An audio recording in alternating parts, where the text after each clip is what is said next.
Welcome to the Numerology and the Astrology for January 29th, 2021. If you add all those numbers together, you get the number 17. And if you add the 1 and the 7 together, you get the number 8. Now, the number 8 is about prana and breath, breathing in, breathing out, breathing in positive, breathing out the negative. And there's a lot happening. And there are days when you need to stop and just breathe. Don't let all the stuff get to you. Know that most of it is not within your control anyway. That is just how life rolls sometimes. Don't take things personally that are outside of your control. Emotions today are going to be raw and on the edge, and there's no need to make a point right now.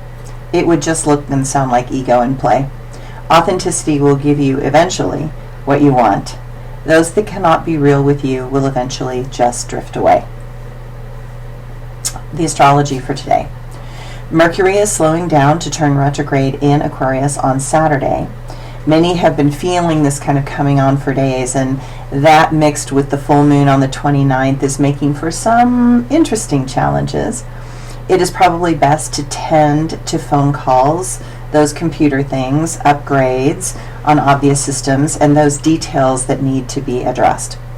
Today, Friday, the moon is in generous Leo, supporting us in being bold and brave in our expressions to others. Take pride in small things and do the best possible. Do things that help us to feel honor, certainty, and emotional expression. It is important to show how much we care. There is a Mercury-Venus semi-sextile. This brings a playful approach to the normal, rational methods previously used. Be aware that it's almost too easy to say what is on your mind, and perhaps you should refrain from just blurting things out. Think and reflect before you act or speak. It might be difficult to concentrate. It has been more and more difficult over the past few weeks because of the accelerated astrology. Just know that you're not alone in this feeling. Just slow down, take your time, listen carefully to others, and make an effort. That is often the best you can do, and that is enough. While the desire to get your own way is strong, that is less important than helping others. Step away from your own agenda and take some time out to help another. And my quote for today. It's actually a poem. It's called "The Youth is a Time." Youth is a time, and exuberance was my middle name. Those moments of memory linger in the mind, floating in the sparkling light of preciousness, glimmers of feeling caught in the silken threads of timelessness, waving in the breezes of connection woven by authentic expression. Such moments hold a soul tight to something eternal, a perfect landscape, a magical light, a peace-filled emptiness, full with everything which is not mind. That gift is a blending of what is physical with that which needs no form, spoken in the softest language of twilight, encased in a bubble of effortless abandon, surrounded in the simple acceptance of what is. And my blog for today. I remember when I lived in Salt Lake City and I was working up in Park City. One day there happened to be a tremendous snowstorm, and I needed to get up and over the hill, over the pass, and back down into Salt Lake, which was where I was living. On the Park City side, the snow was not so bad, but I kind of knew better, having lived there for over 20 years, so I knew that the snow chains probably should get on, and I slowly made my way up the hill. At the top of the hill, at the summit, there was a foot of snow on the other side on the road.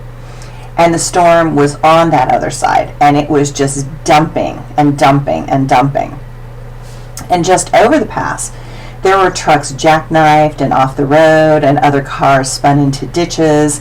The snow was falling so quickly that it was hypnotizing and mesmerizing. It was difficult trying to watch the road and deal with the confusion of all the snow blowing and gusting around. At one point, I had to open my window and look to the side of the road to determine where the edge was, because there were no car tracks in front of me to follow because the snow was coming down so fast. Miraculously, I got down the hill, but then I had to get back up the hill to get to my house. It was so slippery that even with the chains on my car, I had to do those S shapes going up the hills to gain traction. Eventually, I could gain no more traction, and so I just had to park the car on the side of the road, and I just walked the rest of the way home. That night, the wind picked up and whistled through the canyons loudly. I thought it would tear the roof off of my house. Fortunately, it did not. The next day, I had appointments in the morning, and I had opened the garage door to shovel the driveway so that hopefully I could get the car up the hill later in the day after work, after the sun had maybe melted the snow a little bit.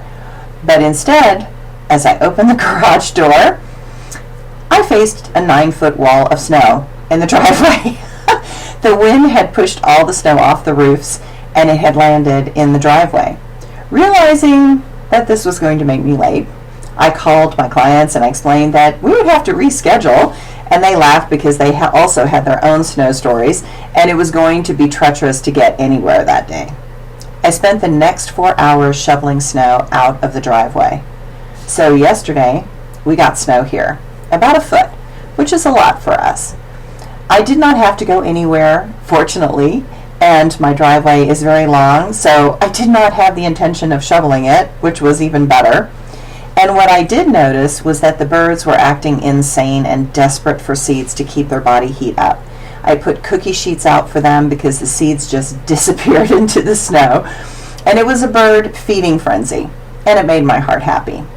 Watching the snow, the birds being grateful, the quiet of the sound of the snow falling, it was soothing to my nervous system.